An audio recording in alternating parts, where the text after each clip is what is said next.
Genesis 21. Now the Lord was gracious to Sarah as he had said, and the Lord did for Sarah what he had promised.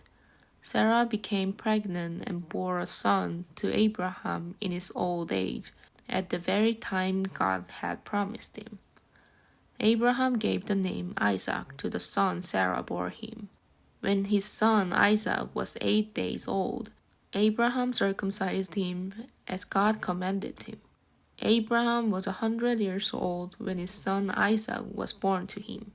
Sarah said, "God has brought me laughter, and everyone who hears about this will laugh with me." And she added, "Who would have said to Abraham that Sarah would nurse children? Yet I have borne him a son in his old age." The child grew and was weaned. And on the day Isaac was weaned, Abraham held a great feast. But Sarah saw that the son whom Hagar, the Egyptian, had borne to Abraham was mocking.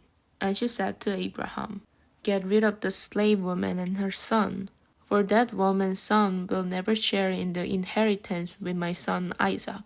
The matter distressed Abraham greatly, because it concerned his son. But God said to him, "Do not be so distressed about the boy and your slave woman. Listen to whatever Sarah tells you, because it is through Isaac that your offspring will be reckoned. I will make the son of the slave into a nation also, because he is your offspring." Early the next morning, Abraham took some food and a skin of water and gave them to Hagar. He set them on her shoulders and then sent her off with the boy. She went on her way and wandered in the desert of Beersheba. When the water in the skin was gone, she put the boy under one of the bushes. Then she went off and sat down about a bow shot away, for she thought, "I cannot watch the boy die." And as she sat there, she began to sob. God heard the boy crying, and the angel of God called to Hagar from heaven and said to her, "What's the matter, Hagar? Do not be afraid. God has heard the boy crying as he lies there. Lift the boy up and take him by the hand, for I will make him into a great nation." Then God opened her eyes, and she saw a well of water. So she went and filled the skin with water and gave the boy a drink. God was with the boy as he grew up. He lived in the desert and became an archer. While he was living in the desert of Paran, his mother got a wife for him from Egypt. At that time, Abimelech and Phicol, the commander of his forces, said to Abraham, "God is with you in everything you do.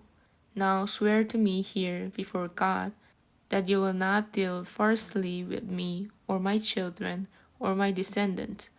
Show to me and the country where you now reside as a foreigner the same kindness I have shown to you." Abraham said, "I swear it." Then Abraham complained to Abimelech about a fall of water that Abimelech's servant had seized. But Abimelech said, "I don't know who has done this. You did not tell me, and I heard about it only today." So Abraham brought sheep and cattle and gave them to Abimelech, and the two men made a treaty. Abraham set apart 7 ewe lambs from the flock, and Abimelech asked Abraham, "What is the meaning of these 7 ewe lambs you have set apart by themselves?" He replied, "Ask these 7 lambs from my hand as a witness that I dug this well." So that the place was called Beersheba, because the two men swore an oath there.